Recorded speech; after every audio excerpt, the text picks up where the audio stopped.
आउज़ बिल्लाहि मिनश शैतानिर रजीम। बिस्मिल्लाहिर्रहमानिर्रहीम। Golden light 93 में सब दोस्तों को अस्सलाम वालेकुम। आज मैं गंधक का एक अमल करने लगा हूँ।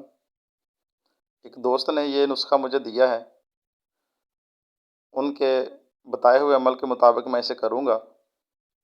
अगर ये बिल्कुल ठीक हो गया तो इंशाल्लाह इसका हम तेल करेंगे और इससे काम भी लेंगे। ये एक प्याला है जो मैंने रेत पर रखा हुआ है। इसमें मैंने 50 ग्राम गंधक आंवला सार डाली है और ये मेरे पास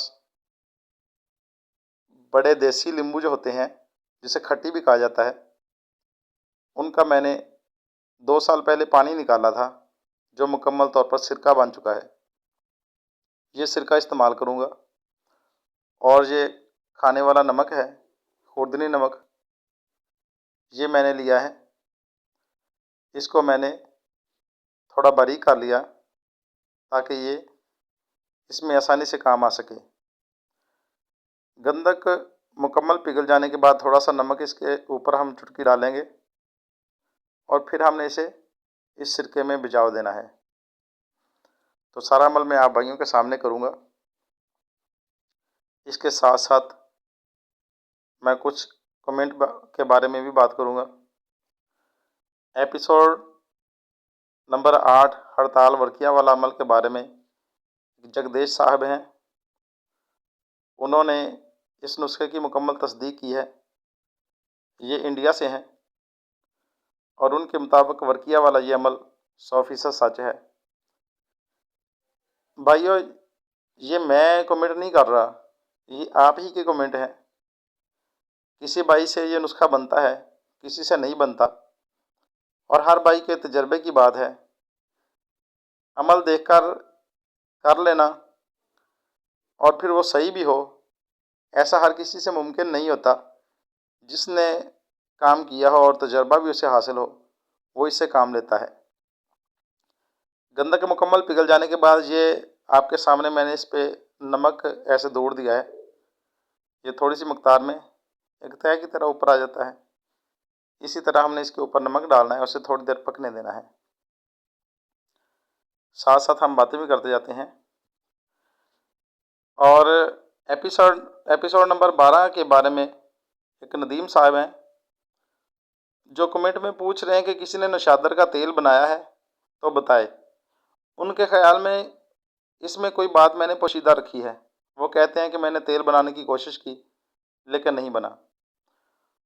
तो भाई, ये हर किसी के बस का रोग भी नहीं है कि मैं करी। जो भाई नहीं जानते, नहीं समझ रखते, तो वो ना करें। ऐसा नहीं है कि ये नुस्खा होता नहीं है, बिल्कुल तेल बनता है। और मैंने काफ़ी सारे दोस्तों के कमेंट पढ़े हैं जिन्होंने ये बनाया है और उनसे बन भी चुका है।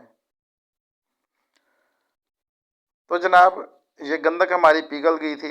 इस पे हमने नमक डाला और इसे जब मुकम्मल तौर पर इसे अच्छी तरह पका लिया तो फिर मैंने ये नीचे उतारा। इसमें थोड़ी आग लगने की कोशिश हुई थी, तो मैंने वो फ़ौरन नीचे उतार कर इसमें ये सिरका वाला जो पानी है ये इसमें डाल देना है। ये डाल दिया है। अब आप भाइयों के सामने ये ऐसे खुद ब खुद पकता रहेगा जब तक ये प्याला गर्म है और रेत भी गर्म है। ये ऐसे पकता रहेगा। अच्छी तरह पकने के बाद गंधक का कार्बन वगैरह इसमें मुकम्मल तौर पर वो भी साफ़ हो जाता है। जब ये मुकम्मल तौर पर ठंडा हो जाएगा तो फिर इसे पीस कर इसे धोया जाएगा। गुसल दूंगा मैं। गुसल देने के बाद खुश्क करके इसका दूसरा अमल करूँगा। दूसरा अमल भी बिल्कुल ऐसे ही होगा। फिर गंधक पिघलाऊँगा और फिर उसके ऊपर नमक की चुटकी दूँगा, फिर सिरके में भिगो दूँगा।